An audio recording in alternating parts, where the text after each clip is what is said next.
গিন্নি, কোথায় গেলে? একটু পানি দাও দেখি। গলাটা শুকিয়ে কাঠ হয়ে গিয়েছে আমার, যা গরম পড়েছে।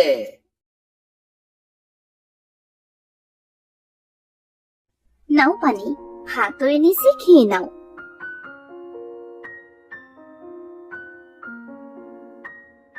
এ কি গিন্নি, সকালে তো পান্তা ভাত আর কাঁচামরিচ দিয়ে ভাত খেলাম, এখনো পান্তা ভাত আর কাঁচামরিচ?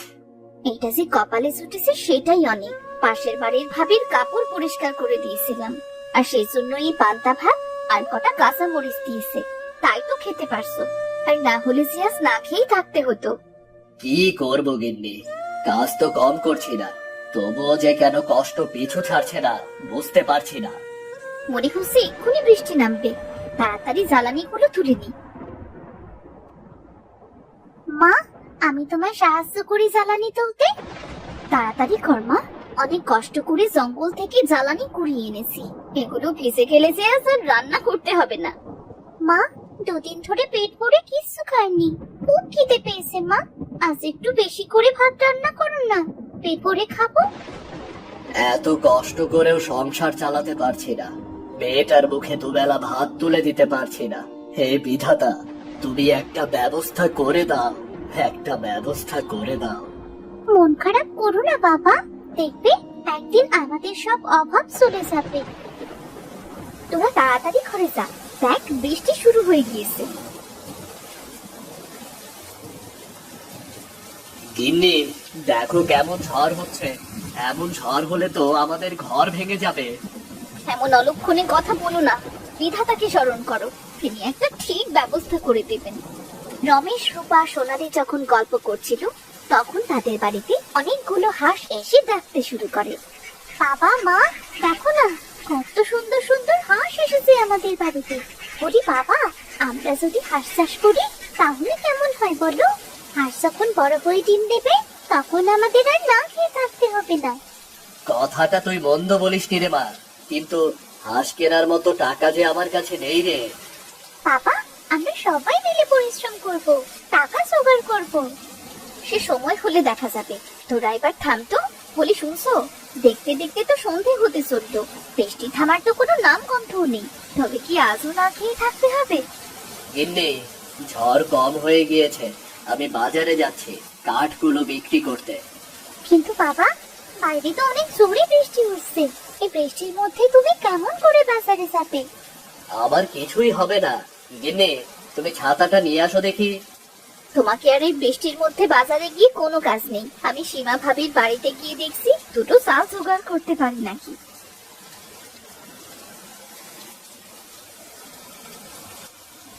এই বলে রূপা একটা ছাতা নিয়ে সীমাদের বাড়িতে যায়, আর সীমাকে সব খুলে বলে।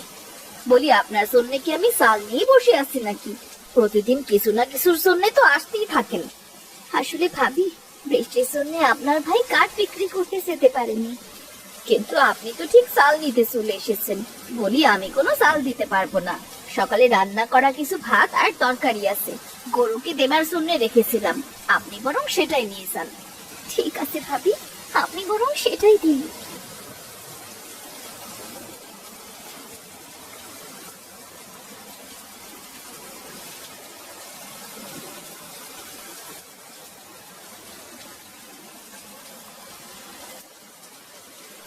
ওগো, চাল কি পেলে? না, সীমা ভাবি চাল না দিয়ে অনেক অপমান করেছে, তবে সকালের কিছু বাসি ভাত দিয়েছে। আজ বরং এটা খেয়ে দিন কাটিয়ে দাও। আমার জন্য তোমাদের কত কথাই না শুনতে হয়। না, এবার থেকে আমাকে আরো পরিশ্রম করতে হবে।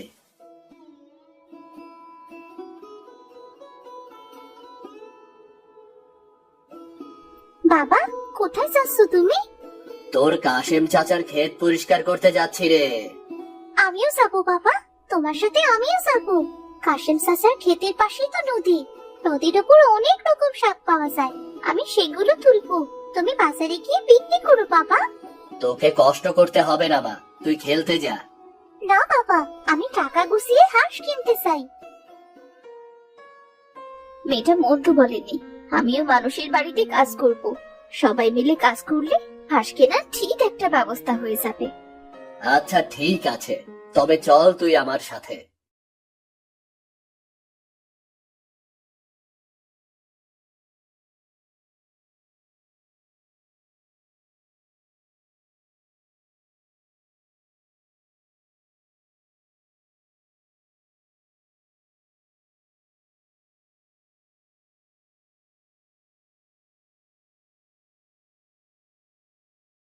মালতী মাসি, আমার কাজ শেষ গো। যদি টাকাটা দিতে তবে চলে যেতাম গো। এই নাও তোমার টাকা। আজ তুমি আমার অনেক বড় উপকার করলে। শরীরটা যে আমার বড্ড খারাপ, উঠতেই পারছি না। তুমি না এলে গরু তো না খেয়ে থাকতো। আমারও টাকাটা দরকার মাসি। আসলে মেয়েটা জেদ ধরেছে হাঁস পুষবে, কিন্তু হাঁস কেনার মতো তো টাকা নেই, তাই আর কি। এটা তো খুব ভালো কথা। একবার যদি অনেকগুলো হাঁস কিনতে পারো তবে তোমাদের আর অভাব থাকবে না। দোয়া করো মাসি, আমি আসি তবে।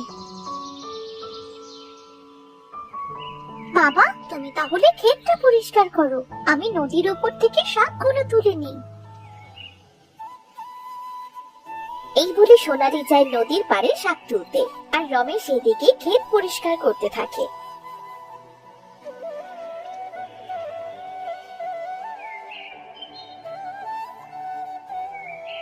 বাবা, আমার শাক তোলা হয়ে গিয়েছে। ঠিক আছে, আমারও ক্ষেত পরিষ্কার করা শেষ।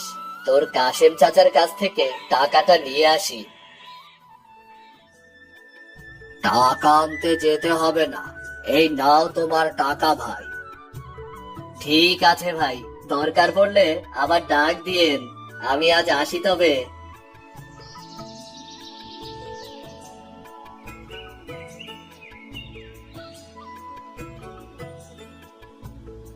গিন্নি, ও গিন্নি, কোথায় গেলে?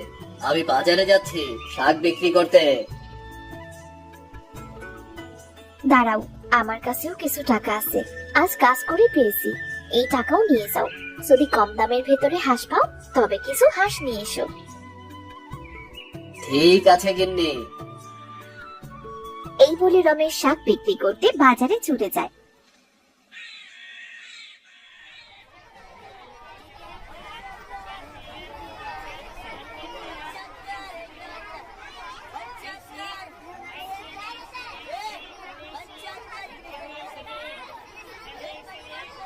কিছুক্ষণের ভেতরেই রমেশের সব শাক বিক্রি হয়ে যায়। বিধাতার অশেষ রহমতে সব শাক বিক্রি হয়ে গেল। ওই তো একটা লোক হাঁসের বাচ্চা বিক্রি করছে। আমার কাছে যা টাকা আছে সেটা দিয়ে তো আর বড় হাঁস কেনা যাবে না। আমি বরং হাঁসের বাচ্চা কিনে নিয়ে যাই।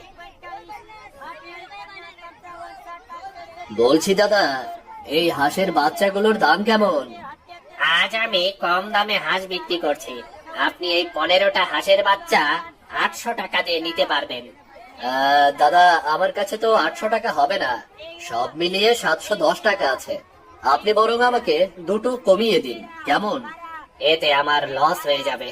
আচ্ছা ঠিক আছে, তবে আপনি 13টা বাচ্চাই নিন, কেমন? এই নিন দাদা আপনার টাকা, আমি আসি তবে।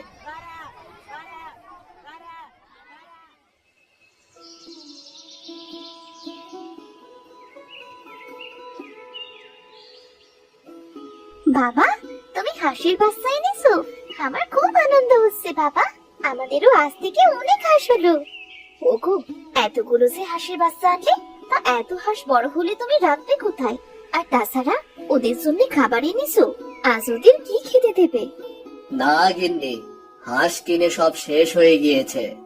আচ্ছা মা, আমি হাঁসগুলোকে ছেড়ে দিয়ে 4-5টা ঘুরিয়ে নিয়ে বেড়াই। ওরা পোকামাকড় খুঁটে খুঁটে খাবে, আর কার একটা ঠিক ব্যবস্থা করা যাবে। তবে তুই দেখ, কিছু খাওয়াতে পারিস নাকি? লতা ভাবির কাপড় পরিষ্কার করে দেওয়ায় সে কিছু চাল দিয়েছে, আমি বরং সেটাই রান্না করি। এই বলে রূপা রান্না করতে চলে যায়, আর সোনালী হাঁসের বাচ্চাগুলোকে ছেড়ে দেয় পোকামাকড় খাওয়ানোর জন্য। হাঁসের বাচ্চা কিছু না খাওয়ায় সোনালী ঘরে চলে যায়। এই ফাঁকে হাঁসের বাচ্চাগুলো হাঁটতে হাঁটতে একসময় সোনালীদের বাড়ির পাশে পুকুরে চলে আসে। মা, ও মা, হাঁসের বাচ্চাগুলোকে যে কোথাও দেখছি না, ওরা গেল কোথায় সব? ওদের কোথায় রেখে গিয়েছিলি? কত আশা করে নিয়ে এসেছিলাম ওগুলোকে, সেই আশা বুঝি আর পূর্ণ হলো না। আসলে মা, হাঁসের বাচ্চাগুলো কিছুই খাচ্ছিল না, তাই ঘরে গিয়েছিলাম ওদের খাবার মতো কিছু আছে কিনা তাই খুঁজতে। এসে দেখি। আরে মেয়েটাকে বকাবকি না করে তাড়াতাড়ি হাঁসগুলো খোঁজো, না হলে যে শেয়াল কুকুরে ধরে খাবে। তারা সবাই মিলে হাঁসের বাচ্চাগুলো খুঁজতে শুরু করে। হঠাৎ সোনালি দেখে তাদের বাড়ির পুকুর পাড়ে তাদের হাঁসের বাচ্চাগুলো ঘাস খাচ্ছে। মা, বাবা, ওই তো আমাদের হাঁসগুলি পুকুর পাড়ে কি সুন্দর করে ঘাস খাচ্ছে। আরে তাই তো মা, এখন থেকে আর হাঁসের চিন্তা করতে হবে না, এই পুকুর পাড়ের ঘাস খেয়ে ওরা বড় হবে। কথাটা মন্দ বলিসনি, কিন্তু ওদের কোথায় রাখবো? তেমন জায়গাই তো নেই। কেন বাবা, তুমি এই পুকুর পাড়ে হাঁসগুলো থাকার জায়গা করে দাও। তাছাড়া এই পুকুর তো আমাদেরই, এখানে হাঁস পুষলে অনেক ভালো হবে, ওদের গোসল করতেও সুবিধা হবে। বলি আমরা বরং এই পুকুরে ছোট ছোট মাছ ছাড়বো। শুনেছি মাছ খেলে হাঁস অনেক বড় হয় আর তাড়াতাড়ি ডিম পাড়ে। হাঁসগুলো ভালোভাবে বড় করার জন্য আমাদের সবাইকে অনেক পরিশ্রম করতে হবে। মা সোনালি, হাঁসের বাচ্চাগুলোর পেট ভরে গিয়েছে, আজ এদের বাড়িতে নিয়ে চল। কাল ওই পুকুর পাড়েই আমি হাঁসের জন্য ঘর বানিয়ে দেব। ঠিক আছে বাবা।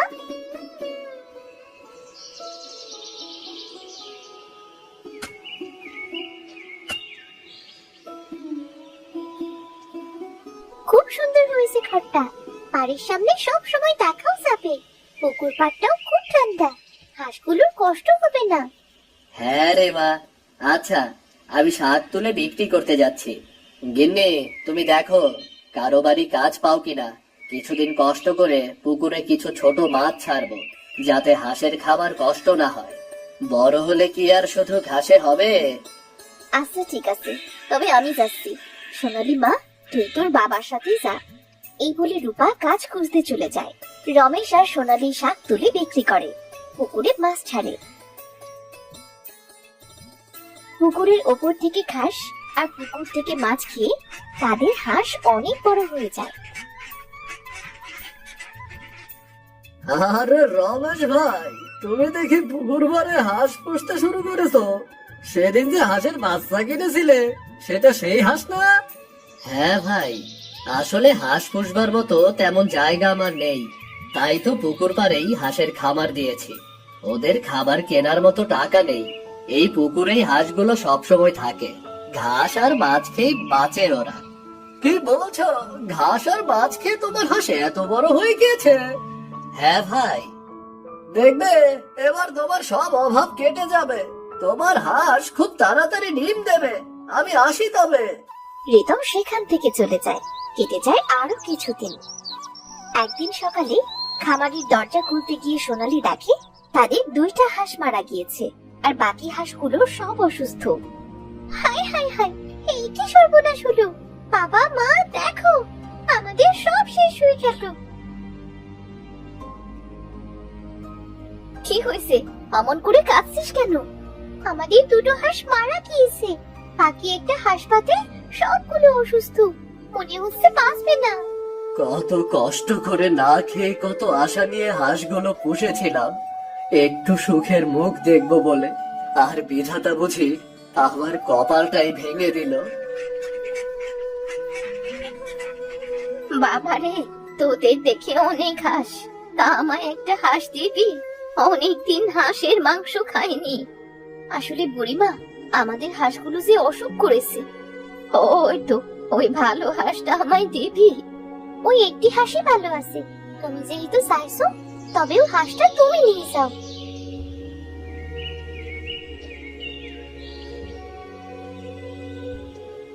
তোদের মন অনেক বড়, একটা হাঁস বাঁচবে জেনেও সেটা আমায় দিয়ে দিলি।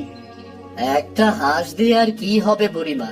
কত কষ্ট করে জায়গা না থাকায় পুকুর পাড়ে হাঁস পুষেছিলাম। জানি না কি হলো সব হাঁসের, সব অসুখ করেছে। পুকুর পাড় তো ভেজা স্যাঁতসেঁতে জায়গা, পুকুরের পাড় থেকে একটু দূরে খামার করতে পারতি বাবা। এমন স্যাঁতসেঁতে জায়গায় তো হাঁসের অসুখ করবেই। হাঁসেরা পানিতে থাকে ঠিকই, কিন্তু রাতে তো তাদের শুকনো জায়গার দরকার। কি করব বুড়িমা, এই জায়গা ছাড়া আমার যে আর কোনো জায়গা নেই। এই হাঁসগুলো আমার শেষ সম্বল ছিল গো বুড়িমা, আমার শেষ সম্বল ছিল। কাঁদিস না বাবা, এই ওষুধ তোর সব হাঁসেদের খাইয়ে দে, দেখবি সব হাঁস ভালো হয়ে যাবে। আর 2 দিনের ভেতর হাঁস ডিমও দিতে শুরু করবে। তুমি সত্যি বলছো বুড়িমা? হ্যাঁ রে দিদি ভাই, এখন থেকে আর কোনোদিন তোদের হাঁসের অসুখ করবে না, ডিম দেয়াও বন্ধ করবে না। এটা আমাকে এই হাঁসটা দেবার উপহার।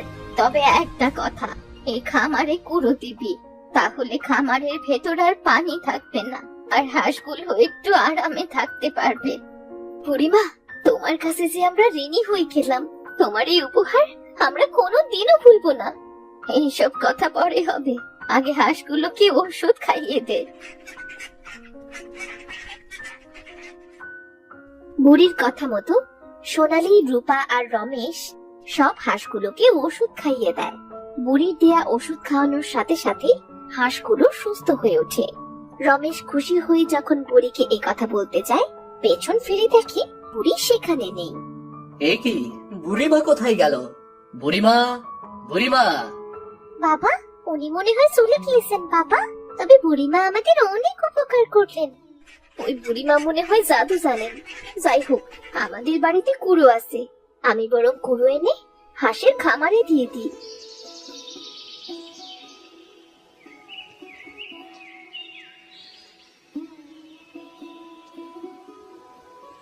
রূপা বাড়ি থেকে কুড়ো এনে হাঁসের খামারে দিয়ে দেয়।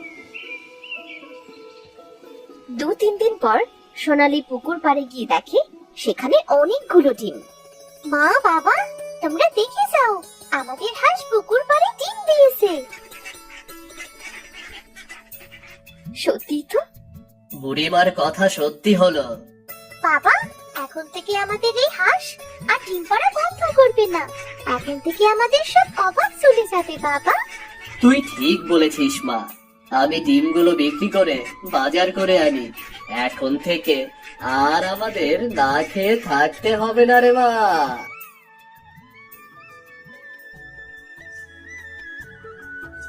রমেশ খুশি মনে হাঁসের ডিম নিয়ে বাজারে চলে যায়। সে ডিম বিক্রি করে বাজার করে আনে। আর এরপর থেকে তাদের সবগুলো হাঁসি প্রতিদিন ডিম দিতে শুরু করে, যা বিক্রি করে তাদের সংসারটা ভালোভাবেই চলে যায়।